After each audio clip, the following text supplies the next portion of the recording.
Hello fellow mad ones and welcome to this event recap. Some time ago the Crimson Comet event of my own TCG called Sanity's End took place, featuring a card idea contest, new cards and of course a tournament held in the appropriate Crimson Comet game mode. In this video I'll go over the winners of the event's unique community challenges and take a look at one of the final tournament rounds. Let's start speaking about the community unlocks. With this system, Discord server members had the chance of spending blood by reacting to the appropriate messages. If enough blood was spent among the members, a new card would be unlocked, being usable in the upcoming tournament. That way, unlocking the last card just barely, the community could achieve 3 new cards in total. Let's take a look at them. The first card to be unlocked was the Matron of Tribute, a strong creature card of the Church region. Sacrificing 1 power among your creatures every turn, she's able to build up madness quick. The next community unlock brought the Unrelenting Rest to the game. After its death, this graveyard card is capable of returning back to the field damaged. And last but not least, the community summoned the Possessed Chains. This dungeon card serves as a counter for weak creatures, dealing 1 damage to any new creature that enters play. As you can see, the community's sacrifice of blood brought some interesting new cards. Thank you for your contribution.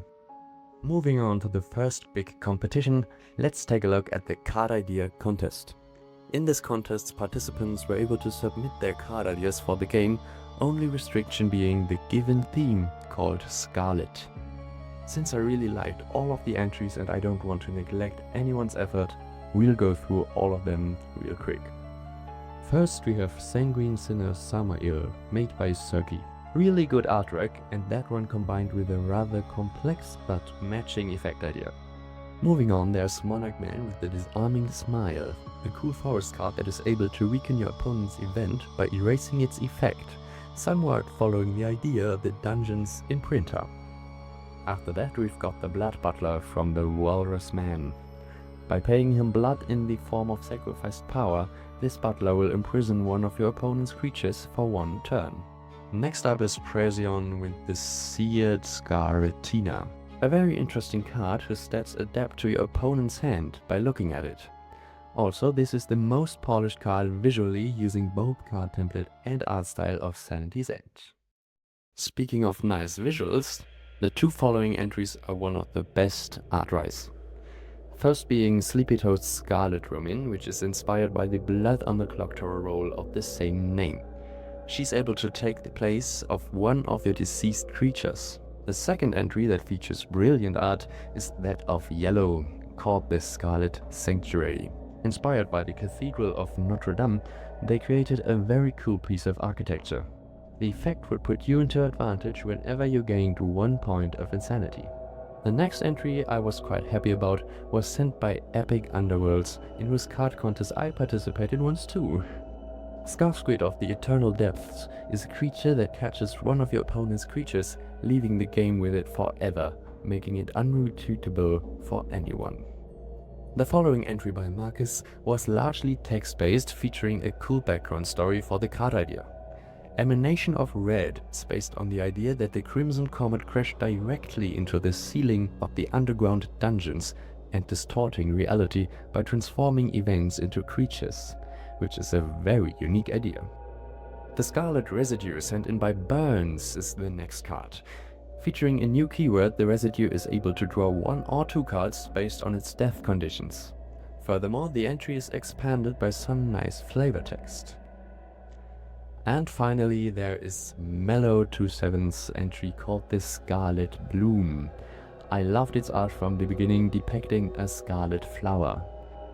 Additionally, this forest event plays right into the region's strategy of traps that affect the opposing creature.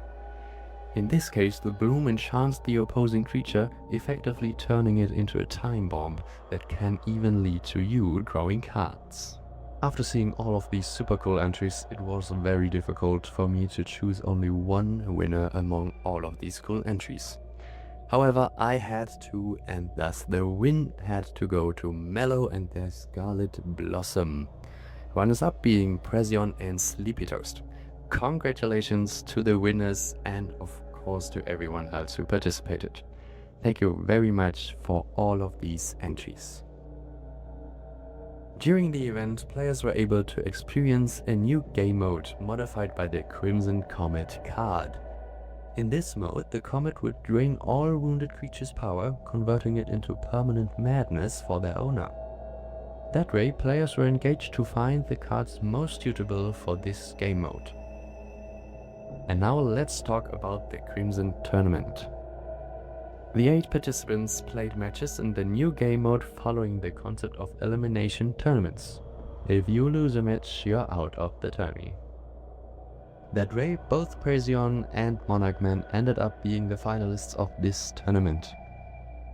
In the following, I'll comment some footage of their final match before getting to this video's last chapter.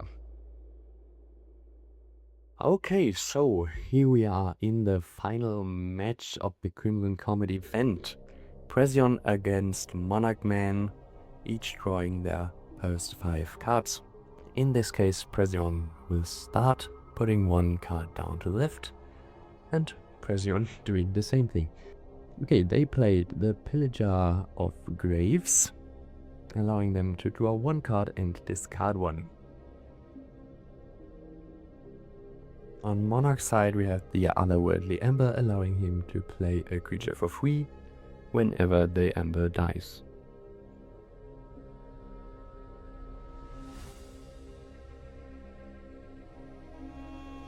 One-to-one madness means both of them will gain 1 insanity, and since Otherworldly Ember gets damaged every turn, Monarch will get 1 more point of insanity for the Crimson Comet card. And just as a reminder, the Comet drains 1 power of all cards that are hurt and converting it into permanent madness for the player.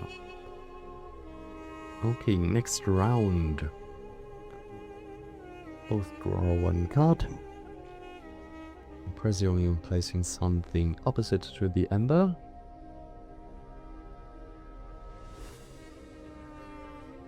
Let's see what it is. We have the new Matron of Tribute, just added because of the event. The Matron will sacrifice 1 power each turn, converting it into madness for both her and another creature.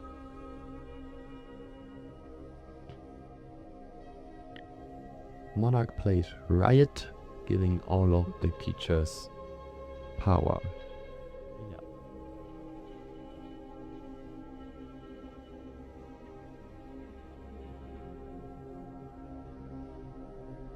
Now Monarch will lose the round because Presión has the most madness on the build.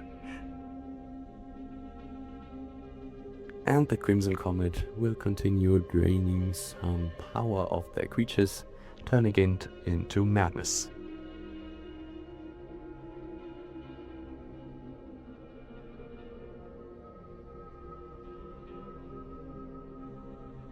Oh, and at the same time the Ember will get destroyed because of this, summoning the Megalith Guardian for free.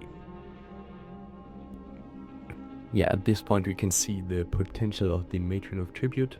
Was a really good card in this game mode specifically, but overall it was quite strong at the time, and I'm looking to nerf it a little, to be honest.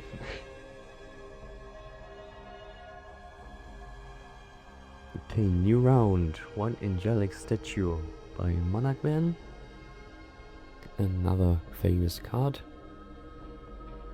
And the Matron of Tribute will do her thing and sacrifice a power from the villager mob to generate even more madness.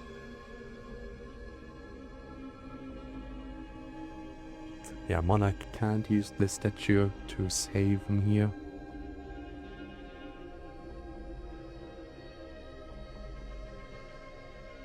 New round and a teardown at Presión's site. The Matron of Tribute will sacrifice their Pillager for good, gaining 1 more madness. And Teardown is able to destroy the angelic statue. That would have become a problem otherwise.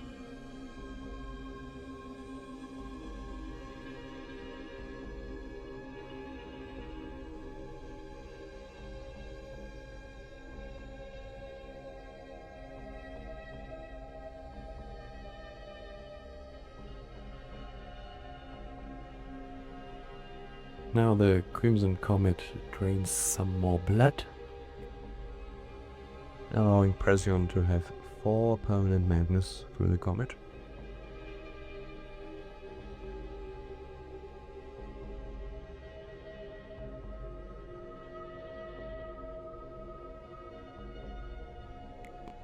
Another riot allows Monarch to buff their creatures power-wise.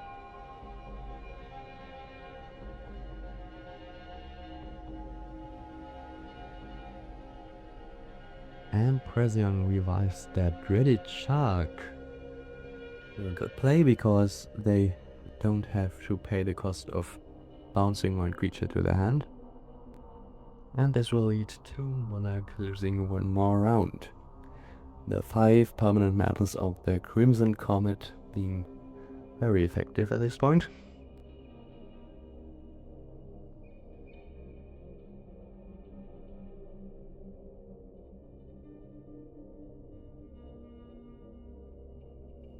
Okay, now both play a card in the same row. Okay, 1 event and the permanent. Another angelic statue, this time for Pression. And feed on Monarch's side, allowing him to discard any number of creatures, turning them into mostly power and some madness for the event. Okay, this actually allowed Monarch to win this round, despite the 5 permanent madness of the Crimson Comet on Pression's side. So we have a score of 2-6. Will get a little hard for Monarch to win this game. Oh, and there's the Molotov cocktail, instantly dealing damage to a creature. However, Monarch played the teardown that was necessary to remove the statue of Pression. Yeah, and this is a play only seen in this game mode, using the Molotov cocktail to destroy or damage the own creature, because that way the Comet will drain some more power off of this creature, gaining even more permanent madness. And this really is the win condition in this mode.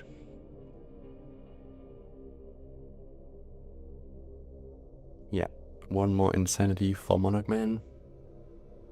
This could be the final round.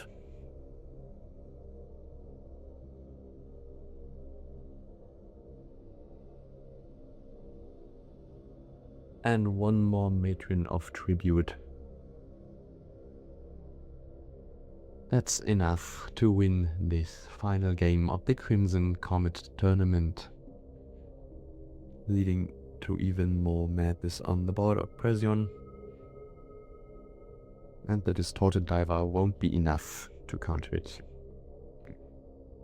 Okay, so this way Pression will win the Crimson Comet tournament. Congratulations! Finally, all winners determined, Crimson Shards were given to the winners and runners-up, granting 15 XP each. Furthermore, possessing the most shards, Pression wins the unique Bloodletter role. And hereby the Crimson Comet event of Sanity's End finds to its swell end. I think we have achieved various nice community interactions during this event, which I'm very thankful for. Even if this event's tournament wasn't the greatest success gameplay-wise, I highly admire your effort and engagement for the game and hope for a great future. It will certainly take some time until the next event of Sanity's End. However, until then, have a great time, keep playing games, and goodbye.